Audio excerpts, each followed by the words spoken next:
ওসমান হাদিকে হত্যা চেষ্টাকারী, পরিকল্পনাকারী ও সহায়তাকারীদের গ্রেফতারের মাধ্যমে বিচারের মুখোমুখি করা সহ ৩ দফা দাবি না মানলে স্বরাষ্ট্র আইন ও পররাষ্ট্র উপদেষ্টার পদত্যাগে ৪৮ ঘণ্টার সময় বেঁধে দিয়েছে ডাকসু সহ ছাত্রনেতারা।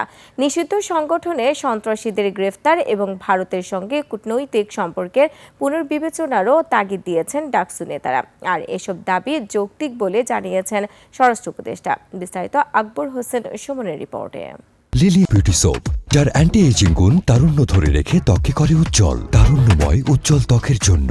রিমার্ক।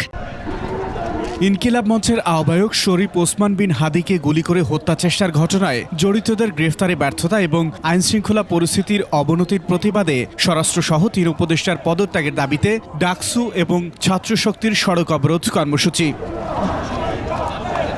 রাজধানী শাহবাগ অবরোধে যান চলাচল বন্ধ থাকে। হাইকোর্ট মোড় থেকে সচিবালয় ঘেরাও কর্মসূচিতে পুলিশের বাধার মুখে পড়ে আন্দোলনকারীরা।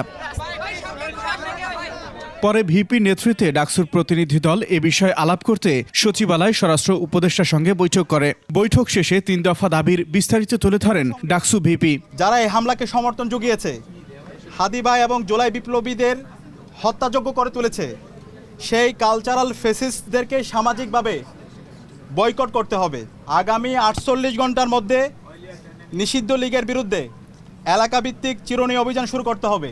এই দাবি অনতিবিলম্বে না মানা হলে এবং আইন শৃঙ্খলা পরিস্থিতি দৃশ্যমান পরিবর্তন না দেখাতে পারলে স্বরাষ্ট্র উপদেষ্টা, আইন উপদেষ্টা এবং পররাষ্ট্র উপদেষ্টাকে পদত্যাগ করতে হবে। স্বরাষ্ট্র উপদেষ্টা বলেন, প্রতিটি দাবি যৌক্তিক। ডাকসুর বিবি আমাদের যে ছোট ভাই কায়েম যে কথা বলছে তার প্রতিটা দাবি যৌক্তিক।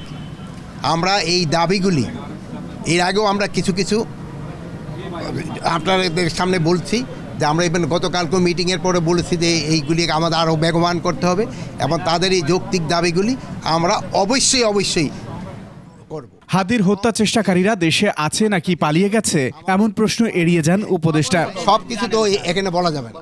আকবর হোসেন সুমন, ২১ টেলিভিশন, ঢাকা।